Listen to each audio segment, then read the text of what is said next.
शील प्रभुपाद की जय, गुरु गौरांग की जय। कल के सत्र में हम रूप गोस्वामी के द्वारा दिए गए ग्रंथों को श्रवण कर रहे थे, जिसमें से भक्ति रसामृत सिंधु, उसकी मुख्य विषय वस्तु क्या है, उसके पश्चात विदग्ध माधव, उज्ज्वल नीलमणि, ललित माधव, लघु भागवतामृत, इन आदि ग्रंथों के विषय में हमने श्रवण किया था। इनके वस्तु विषय क्या है, ये पुस्तकें किस विषय की ओर लक्षित होकर केंद्रित करती हैं। अब पिछला जो सत्र हमने श्रवण किया था उसमें मुख्य मुख्य पुस्तकें थीं। अब और भी पुस्तकें जो रूप गोस्वामी लिखे थे, अब वह पुस्तकें हैं हंसदूत। हंसदूत की रचना रूप गोस्वामी के श्री चैतन्य से साक्षात के पूर्व की गई। यह इस बात से भी सिद्ध है कि इसके मंगलाचरण में श्री चैतन्य की नमस्क्रिया नहीं है, और इसमें सनातन गोस्वामी के संबंध में साकरतया शब्द का प्रयोग किया गया है, जो श्री चैतन्य से साक्षात के पूर्व उनकी साखर मल्लिक उपाधि को सूचित करता है। यह एक श्रेष्ठ वैष्णव प्रेम काव्य है। इसकी विषय वस्तु इस प्रकार है। श्री कृष्ण के मथुरा जाने पर एक दिन श्रीमती राधा रानी विरह अग्नि शांत करने के उद्देश्य से यमुना तट पर गई। तटवर्ती कुंजों को देख कृष्ण स्मृति जाग पड़ी, विरह वेदना और भी तीव्र हो गई। शोकाकुलता के कारण वह मूर्छित हो गई। सखियों ने पद्मपत्र रचित शैया पर उन्हें शयन करा दिया और नाना प्रकार से प्राण रक्षा के लिए चेष्टा करने लगी। ललिता सखी ने उसी समय यमुना के घाट पर एक हंस देखा। उसे दूत बनाकर कृष्ण के पास भेज राधा का सब हाल कहलाने का संकल्प किया। श्रीमती राधा रानी की अवस्था के बारे में जो जो कहना था उसका विस्तार से हृदय स्पर्शी वर्णन किया। साथ ही मथुरा जाते समय मार्ग में जो जो लीला स्थलियां पड़ती हैं और मथुरा पहुंचकर वहां के ऐश्वर्य और सौंदर्य की जो झांकी देखने में आती है, उसका सुंदर वर्णन किया। अंत में राधा रानी की वीर्य दशा का वर्णन कर कृष्ण को वृंदावन आने की प्रेरणा देने को कहा। 142 श्लोकों के इस प्रेम काव्य में रूप गोस्वामी ने अपनी कवि प्रतिभा का अच्छा परिचय दिया है। तो मुख्य रूप से राधा रानी का जो प्रेम है कृष्ण के प्रति, जब कृष्ण वृंदावन को छोड़कर मथुरा चले गए थे तो राधा रानी विरह में इतना दग्ध थी कि वह मूर्छित हो जाती थी कृष्ण का स्मरण करके। तो एक बार ललिता सखी ने एक हंस को देखा यमुना के तट पर और सोचा इस हंस को दूत बनाकर हम कृष्ण के पास भेजेंगे। ये हंस राधा रानी का पूरा वर्णन करेगा कि राधा रानी कृष्ण के बिना किस प्रकार से जी रही है। इस तरह से हंस प्रेरणा देगा कृष्ण को कि वह कृष्ण वापस वृंदावन आ जाएं। इसके पश्चात 7वां पुस्तक जो रूप गोस्वामी लिखे वह उद्धव संदेश है। हंसदूत में जिस प्रकार ललिता हंस को दूत बनाकर कृष्ण के पास संदेश भेजती है कृष्ण के विरह में उनकी दशा का वर्णन करने, उसी प्रकार उद्धव संदेश में श्री कृष्ण उद्धव को दूत बनाकर भेजते हैं राधा रानी और अन्य गोपियों के पास उनके विरह में अपनी दशा का वर्णन करने। वे उद्धव से कहते हैं कि उनसे यह कहने को कि मथुरा में सब प्रकार के सुख होते हुए भी वे वृंदावन और वहाँ की गोपिकाओं को भूले नहीं हैं। उनके प्राण सदा वृंदावन में ही पड़े रहते हैं। वे उद्धव को यह भी उपदेश करते हैं कि उन्हें किस प्रकार वृंदावन जाकर उनके सखाओं को प्रेम से आलिंगन करना होगा, नंद यशोदा को प्रणाम करना होगा, गोपियों को सांत्वना देनी होगी और श्रीमती राधा रानी को वैजंती माला का स्पर्श करा सचेत करना होगा। तो जैसे हंसदूत में ललिता सखी हंस को दूत बनाकर कृष्ण के पास भेजती है राधा रानी का वर्णन बताने के लिए, उसी प्रकार कृष्ण भी उद्धव जी को दूत बनाकर गोपियों के पास भेजते हैं। और मुख्य उद्देश्य उद्धव जी को भक्त बनाना भी था। तो इसी पे आधारित रूप गोस्वामी पुस्तक लिखे उद्धव संदेश। वहाँ पे जाकर उद्धव जी किस प्रकार से ब्रजवासियों को मिलते हैं, गोपिकाओं को मिलते हैं, नंद यशोदा को मिलते हैं और श्रीमती राधा रानी को किस प्रकार से कृष्ण का वह उपदेश देते हैं। 8वां ग्रंथ है अष्टादश लीला छंद।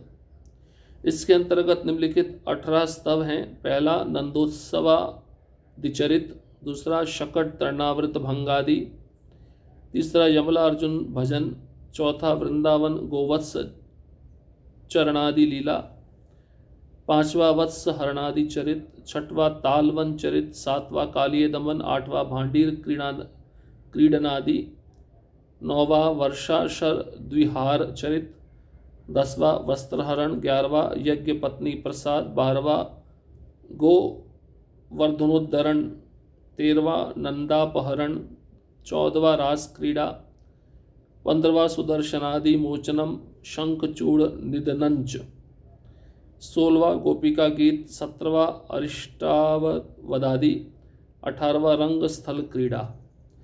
तो अष्टादश लीला छंद मतलब 18 लीला का एक पुस्तक लिखे रूप गोस्वामी। अष्ट मतलब 8, 10 मतलब 10, 8 + 10 18, 18 जो कृष्ण की मुख्य लीला है उसके विषय में रूप गोस्वामी पुस्तक लिखे, जिसको अष्टादश लीला छंद कहते हैं। तो 18 प्रकार के विषय बताए गए हैं, भगवान की कौन कौन सी लीला रूप गोस्वामी विस्तार से उस पुस्तक में लिखे हैं। सबसे पहला है नंदोत्सव। जैसे कृष्ण जन्म लिए थे तो नंद बाबा ने उत्सव कैसे मनाया था। फिर शकट तृणावृत, इन दोनों असुरों का भगवान ने किस प्रकार से वध किया। यमला अर्जुन का उद्धार कैसे किया। तीसरा, चौथा वृंदावन में भगवान कैसे गाय को चराते थे।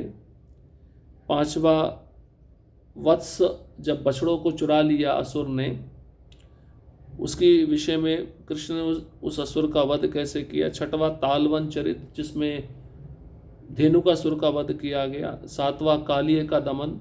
8वां भांडीरवन में जो भगवान अपने मित्रों के साथ क्रीड़ा करते थे उसका वर्णन है।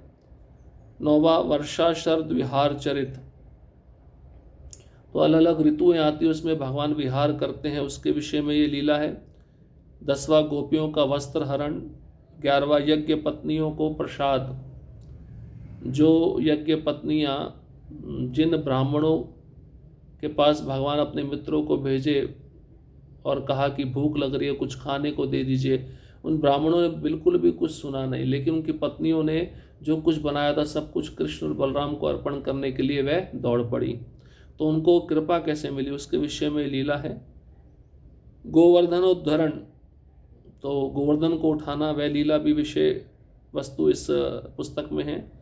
नंद महाराज का अपहरण किया था वरुण देव के सिपाहियों ने, उसका भी वर्णन है। रास क्रीड़ा, इसके विषय में बताया गया। सुदर्शनादि मोचनम शंखचूड़ निधनंच, तो शंखचूड़ नामक असुर का वध। और गोपी गीत और अरिष्टासुर का वध। और रंग स्थल क्रीड़ा, कंस का वध रंग स्थल में जाकर मथुरा में जाकर किया भगवान कृष्ण ने, उसके विषय में भी ये पुस्तक हमें बताती है। उसके पश्चात 9वां ग्रंथ आता है स्तवमाला। रूप गोस्वामी के बहुत से फुटकर स्तवों को एकत्र कर जीव गोस्वामी ने उन्हें स्तवमाला नाम दिया है। इसमें उन्होंने क्रम से श्री चैतन्य देव, श्री कृष्ण, श्री राधा कृष्ण युगल के स्तव पहले दिए हैं। उसके पश्चात विरुदावली, नाना प्रकार के छंदों में नंदोत्सव से लेकर कंसवध तक की लीलाएं, चक्रबंधादि चित्र काव्य, गीतावली और अंत में क्रम से ललिता, यमुना, मथुरापुरी, गोवर्धन, वृंदावन और कृष्ण नाम की स्तव पद्धति का संग्रह किया है। 10वां है मथुरा महात्म्य। मथुरा महिमा में रूप गोस्वामी ने प्राचीन शास्त्रों के आधार पर मथुरा तीर्थ के महात्म्य का वर्णन किया है। 11वां है नाटक चंद्रिका। नाटक चंद्रिका में नाटक रचना संबंधी नियमावली लिपिबद्ध की गई है, पर भरत मुनि के मत से रूप गोस्वामी का मत भिन्न होने के कारण इसमें साहित्य दर्पण का मत नहीं ग्रहण किया गया है। 12वां है पद्यावली। पद्यावली में रूप गोस्वामी ने 125 कवियों के 386 श्लोकों का संग्रह किया है। ये सभी श्लोक प्राय राधा कृष्ण लीला विषयक हैं। 13वां है लघु भागवतामृत। यह रूप गोस्वामी के अनुसार सनातन के बृहद भागवतामृत का संक्षिप्त सार है। पर वास्तव में यह एक स्वतंत्र ग्रंथ है। इसके दो भाग हैं, श्री कृष्णामृत और भक्तामृत। श्री कृष्णामृत में श्री रूप गोस्वामी ने बहुविध शास्त्र प्रमाणों से सिद्ध किया है कि कृष्ण स्वयं भगवान हैं और अन्य सभी भगवत स्वरूप श्री कृष्ण के आंशिक अवतार हैं। वे श्री कृष्ण के पुरुषावतार के प्रकाश मात्र हैं। कृष्णामृत में श्री रूप गोस्वामी ने नानाविध शास्त्र वाक्यों से यह भी सिद्ध किया कि श्री कृष्ण की लीला नित्य है। मथुरा मंडल में अब भी उनकी लीला हो रही है और कोई कोई भाग्यवान जीव उसके दर्शन कर धन्य होते हैं। तो वास्तव में देखा जाए, लघु भागवतामृत ग्रंथ सनातन गोस्वामी का जो दिया हुआ ग्रंथ है बृहद भागवतामृत, उसका संक्षिप्त सार है। इसके दो भाग हैं, श्री कृष्णामृत और भक्तामृत। श्री कृष्णामृत में रूप गोस्वामी ने अनेक शास्त्रों के प्रमाणों से सिद्ध किया है कि भगवान कृष्ण ही स्वयं भगवान हैं, वे अवतारी हैं। अन्य सभी जो स्वरूप उनसे विस्तारित होते हैं वे उनके आंशिक अवतार हैं। और कृष्णामृत में रूप गोस्वामी ने नानाविध शास्त्र वाक्यों से यह भी सिद्ध किया है कि श्री कृष्ण की लीला ही नित्य है। अभी भी वह कृष्ण की लीला चल रही है मथुरा मंडल में, वृंदावन में। लेकिन कौन उस लीला को देख सकता है? जो कि बहुत ही भाग्यशाली व्यक्ति है, उनकी इस लीला का दर्शन कर सकता है। 14वां ग्रंथ है भक्तामृत। भक्तामृत में रूप गोस्वामी ने शास्त्र प्रमाण के आधार पर भक्तों का श्रेणी विभाग किया है। उन्होंने दिखाया है कि मार्कंडे आदि भक्तों से प्रहलाद, प्रहलाद से पांडवगण, पांडवगण से यादवगण, यादव गणों में उद्धव, उद्धव में ब्रज गोपियाँ और ब्रज गोपियों में श्रीमती राधा रानी सबसे श्रेष्ठ हैं।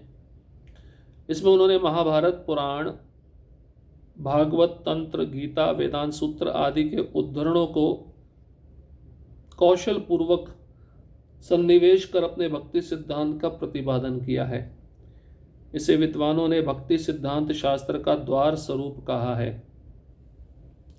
तो भक्तामृत में कौन सा भक्त किससे श्रेष्ठ है? अंत में श्रीमती राधा रानी सब भक्तों में श्रेष्ठ है। इसका बहुत सुंदर वर्णन किए हैं रूप गोस्वामी अलग अलग ग्रंथों के द्वारा, अलग पुराणों के द्वारा। 15वां है उपदेशामृत। 11 श्लोकों के इस ग्रंथ में भजनशील व्यक्तियों के लिए रूप गोस्वामी के अमूल्य उपदेश हैं। श्री भक्ति विनोद ठाकुर महाशय ने इसे शुद्धा भक्ति के पथ के पथिकों के लिए एक आलोक स्तंभ के समान जान इस पर पीयूष वर्षणी टीका लिखी है और इसका सुललित त्रिपदी छंद में पद्यानुवाद कर इसे सर्वसाधारण के लिए और भी उपयोगी बनाया है। तो उपदेशामृत ग्रंथ तो भक्ति शास्त्री जो भक्त करते हैं उनमें जो 4 पुस्तकें पढ़ाई जाती हैं उनमें से एक ग्रंथ उपदेशामृत भी 11 श्लोकों का ग्रंथ है, लेकिन इतने दिव्य 11 श्लोक हैं और ये मध्यम अधिकारी तक पहुंचाने वाला ग्रंथ है। जो भी इन 11 श्लोकों का पालन करता है अपने जीवन में वो मध्यम अधिकारी बन जाता है। पहला ही श्लोक ये बताता है कि किस प्रकार से हमें अपनी सारी इंद्रियों को नियंत्रित करना चाहिए। जो व्यक्ति अपनी सारी इंद्रियों को नियंत्रित करता है वही इस संसार में बहुत सारे शिष्यों को स्वीकार कर सकता है। तो भक्ति विनोद ठाकुर के द्वारा इसे शुद्धा भक्ति का पथ बताया गया है और पीयूष वर्षणी टीका भी भक्ति विनोद ठाकुर इस ग्रंथ पे लिखे हैं। और 16वां है गोविंद विरुदावली। ये अति सुंदर अनुप्रास अलंकार युक्त भाषा में अपनी झंकार से ही गोविंद को प्रसन्न कर देने वाली गोविंद की स्तुति है। तो अन्य बहुत सारे ग्रंथों में 16 ग्रंथ मुख्य हैं रूप गोस्वामी के। 16 ग्रंथों में ये सभी ग्रंथ वैष्णवों को बहुत प्रिय है और उसमें भी श्रेष्ठ ग्रंथ है भक्ति रसामृत सिंधु। तो एक शिरूप पदावली है। शिरूप गोस्वामी का वर्णन विभिन्न गीतों में अब किया जाता है, जिसमें एक गीत बहुत ही प्रसिद्ध है और एक गीत भक्ति सिद्धांत सरस्वती ठाकुर जी को बहुत प्रिय था। शिरूप मंजरी पद। शिरूप मंजरी पद सेई मोर संपद, सेई मोर भजन पूजन, सेई मोर प्राण धन, सेई मोर आभरण, सेई मोर जीवनेर जीवन, सई मोर रस निधि, सई मोर वांछा सिद्धि, सई मोर वेदेर धरम, सई व्रत सई तप, सई मोर मंत्र जप, सई मोर धर्म करम। अनुकूल हबि विधि, सई पदे हईबे सिद्धि, निरखिब ए दुई नाने, से रूप माधुरी राशि, प्राण कुवलय शशि, प्रफुल्लित हबे निशिदीने। तुया अदर्शन अहि, गरल जाराल देहि, चिर दिन तापित जीवन, हा प्रभु कर दया, देह मोर पद छाया, नरोत्तम लैल शरण। इसका अनुवाद देखिए, शिरूप मंजरी के चरण कमल ही मेरी वास्तविक संपदा है, उनकी सेवा ही मेरा भजन पूजन है, वे ही मेरे प्राण धन, मेरे आभूषण एवं वे ही मेरे जीवन के भी जीवन स्वरूप है। ऐसा कौन कह रहे हैं? नरोत्तम दास ठाकुर, जिन्होंने गीत लिखा है।